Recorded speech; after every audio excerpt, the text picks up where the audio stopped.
The danger of a Russian invasion looms large with more than 100,000 soldiers at the border. Here's the background to the crisis in brief.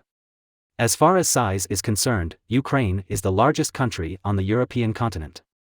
It became a state following World War I and then was a Soviet republic right up until the fall of the Soviet Union. On August 24, 1991 it officially declared its independence. Russia recognized Ukraine's borders in a number of international agreements, including the Budapest Memorandum of 1994. While Ukraine was dependent on Moscow economically, it politically began looking westwards and started talking with both the European Union and NATO. This all culminated in the Orange Revolution in 2004, with voters electing the pro-Western candidate Viktor Yushchenko as their new president.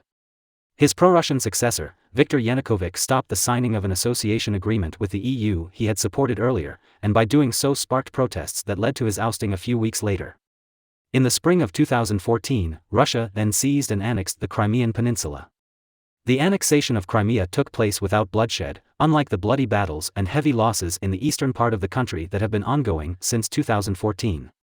Russian-backed separatists are fighting for what they have called People's Republics in the Donetsk and Luhansk regions, and more than 13,000 people have been killed so far, according to the UN. An additional 1.4 million Ukrainians have been internally displaced by the conflict. In February of 2015, France and Germany helped broker a peace deal between Russia and Ukraine, known as the Minsk Agreement. That agreement, however, is currently on hold, after more than 20 failed ceasefire attempts. Controversial NATO expansion. Since the end of the Cold War, NATO has pursued what it has called an open-door policy with regard to possible new members. During its 2008 summit in Budapest, it held out the prospect of a possible NATO membership for Ukraine, without, however, providing a specific date.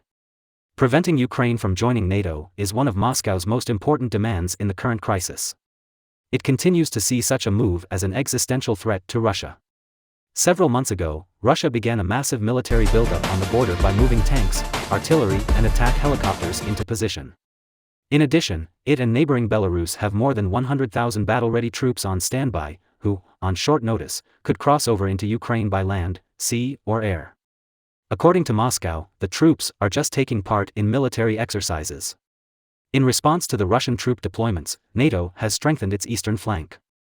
350 German Bundeswehr soldiers and around 100 military vehicles have been sent to NATO member Lithuania, increasing to almost 1,000 the number of German soldiers stationed in the former Soviet Republic.